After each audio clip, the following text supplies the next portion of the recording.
Արցախը եղել է թոք Ալիևի վզից կախած։ Արցախը դա այն հարցն է եղել, որ միշտ Արցախը եղել է հայկական,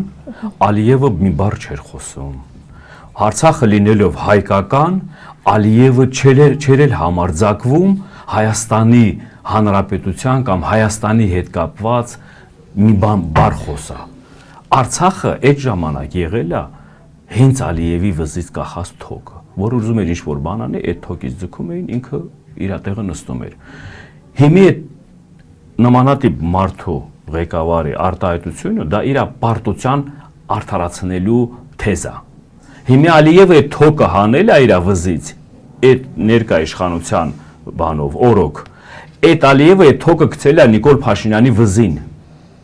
Հիմի այդ թոքով, մենք այսօր տենում ենք Ալիևն է, Էրդողանն է, այդ թոքով էլ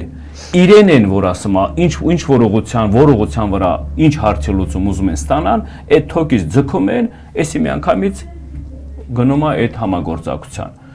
Հիմա ինքը, որ համարձակում է այդ ձևի բաներ ասելու, համարձակությունը ինչ իմաստով եմ ասում, այ տղա ջան, այդ թոքը հիմի քո վզին է, այդ թոքն էլ թուրքն է գցել քո վիզը, որ առաջ մենք ենք գցել թուրքի վիզը, այդ թոքը ձգում էինք ամեն հարցի լուծման համար։ Հիմա այսօր այդ թոքը քո վիզն են գցել։ Բա որ այդ թոքը քո ուզում չլիներ, կամ էր Արցախը լիներ,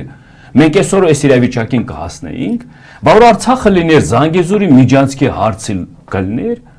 հարցի բարձրացում կլիներ, կամ էր որ Արցախը լիներ Հայաստանի տարածքային այն հատվածները, որ հիմի Թուրքի տերապետության տակ է, դա կլիներ, բա դու այդ հարցերին պատասխան է, բա այդ ինչ թոկով են իրանք բան արել, որ հասել են ձեր իշխանության օրոք, որ դուք եք ղեկավարները եղել, որ այդ իշխանության օրոք այս ժողովրդի հանրությունը կամ էլ մեր բանը հասել ենք այսօր Արցախի կործանումից սկսած 150,000 փախստական բռնի տեղահանված ժողովուրդ ստեղ գտնվելով այդ ում թոկով են այդ հարցերի լուծումները կամ այդ բաները իրականություն դարձրել, որ դա ընդհանրապես ոչ մեկը չէր պատկերացնում, որ մենք Արցախը կամ արցախայությունը կամ մեր ժողովուրդը կհայտնվեն այս ծանր իրավիճակում։